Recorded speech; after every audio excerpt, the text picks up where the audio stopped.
Hey everyone, today we're diving into a powerful hidden rule that, well, pretty much shapes everything around us. We're talking from the tiniest particles all the way up to our entire cultures. The core idea? We are all, in a very real sense, just the loops that manage to survive. So let's just start with a huge question right off the bat. In a universe that's supposed to love chaos, why is anything stable? I mean, why isn't it all just random cosmic noise? What is it that carves out the reality we know and experience from this sea of infinite possibilities? The source material for this explainer gives us a pretty radical answer. Reality is not a finished design, but the residue of surviving loops. Now, that's not just some nice-sounding poetry. It's actually a whole new way of seeing the world, not as some static, finished object, but as this dynamic, ongoing process of feedback. Okay, so how does this actually work? Let's get into the mechanics. Our first section, the universe's hidden rule. We're going to unpack the core engine that makes this entire idea tick. So the big idea here is something called recursive feedback, and it's actually a pretty simple concept. The output of any system gets fed back into it as a new input, and that creates a cycle, a loop that either reinforces itself and becomes more stable, or it corrects itself to get better at what it's doing. This right here is the universe's main tool for creating order out of pure chaos. So you could almost think of reality as an equation. You start with infinite potential, all the quantum weirdness and chaotic possibilities out there. And then you run it through what are called recursive filters.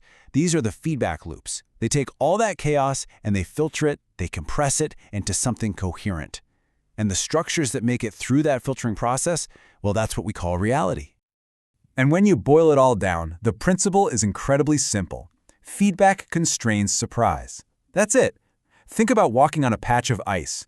Without feedback, every single step is a total surprise, a potential disaster.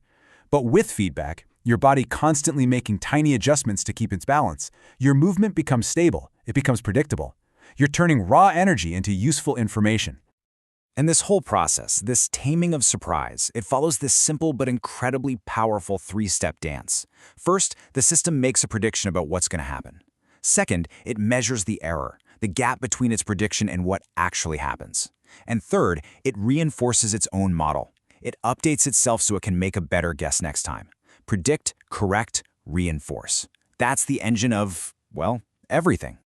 And this is where it gets kind of mind-blowing. Look at how universal this engine is. This isn't just about biology or computers. In physics, you see it as decoherence, which creates stable quantum states. In biology, it's natural selection. In your own brain, it's called predictive coding. And even in culture, things like rituals and social norms, that's just a feedback loop aligning everyone's behavior. It's the same fundamental law, just playing out at different speeds and on different scales. So now, let's bring this idea from the cosmic all the way down to the personal. Let's talk about the most complex and fascinating loop we know of. Your brain, the predictor. For a long time, we thought of the brain as basically a passive camera, just kind of recording what's happening out there in the world. But this new model, which is grounded in this whole feedback loop idea, it's completely different. Your brain is a predictive engine. It's not waiting for information. It's constantly actively guessing what the world is, and it only really pays attention to the errors, those moments when its predictions turn out to be wrong. I mean, this is a really wild shift in thinking. Perception isn't about passively receiving information. It's about actively correcting your errors. That smooth, continuous reality you feel like you're living in, that's just your brain's internal model getting things right over and over again. You only really become consciously aware of the world when that model has to be updated. So this means you don't really see the world. You see your model of the world updating.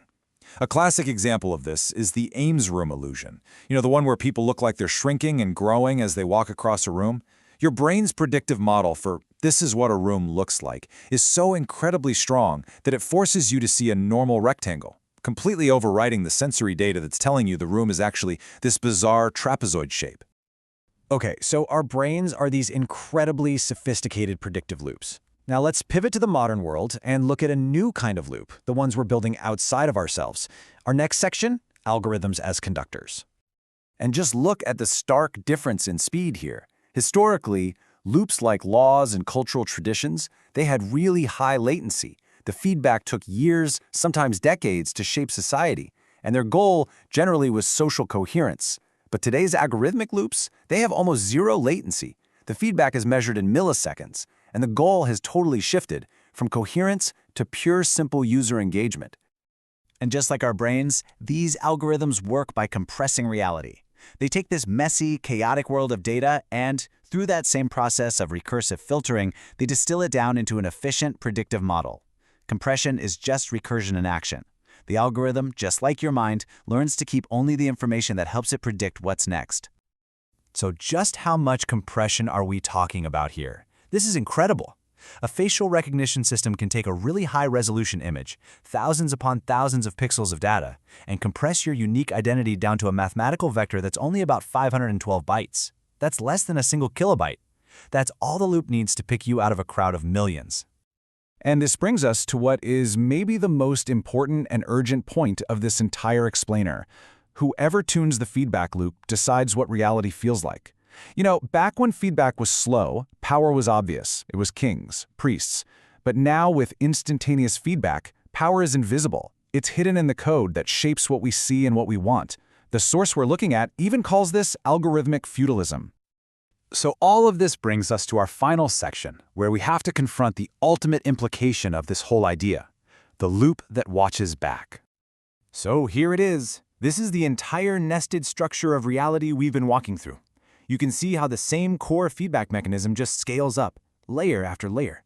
It starts down at the quantum level, it builds through chemistry and biology, it runs our own brains, expands out into culture, and now it's culminating in this final algorithmic layer, where our models are building meta-models of our world and of us. And this is the profound final turn. For all of human history, we've just been a part of these loops. But now, the loop that sustains us now studies us. The systems we built to help us predict the world are now automatically modeling, predicting, and shaping us, often way faster than we can even stop and think about it. Which leaves us with one last really challenging question. If our reality, our minds, and our cultures are all just the residue of these self-reinforcing loops, can a loop become aware of itself? Can it actually choose to change its own programming? That's the question this entire way of looking at the world forces us to ask ourselves. Thanks for tuning in.